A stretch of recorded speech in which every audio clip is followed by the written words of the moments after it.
is EFF leader Julius Malema, telling people from neighboring countries to find, and I quote, creative means to get into South Africa.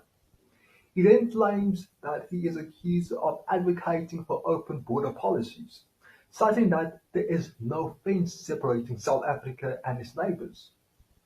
What this clown fails to understand is that the reason our border is in a terrible state, like having no fence at all, is because of the ANC's lack of maintenance for a long time, which is why the ANC itself must be voted out of power.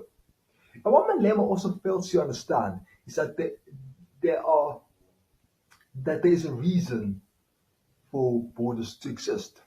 Borders are not merely there to separate pieces of land. No. The function of a border is to establish and affirm sovereignty over this land that we call home.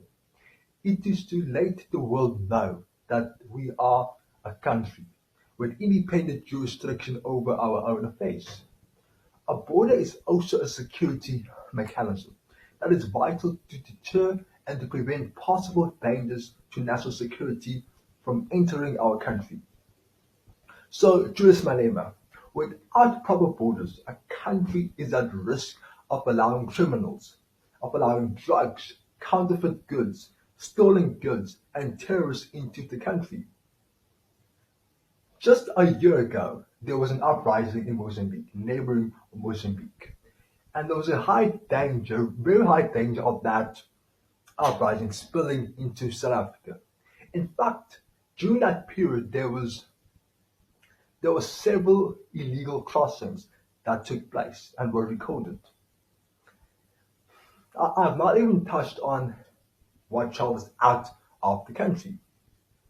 Open borders make it easier for our women and our children to be trafficked and shipped out of the country. It enables those people who steal our copper cables from damaging our critical infrastructure like our rails and our power stations to smuggle those things out of the country.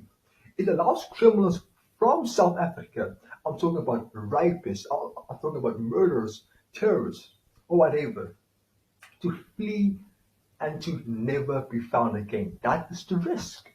Those are dangers of not having proper borders with Julius Malema.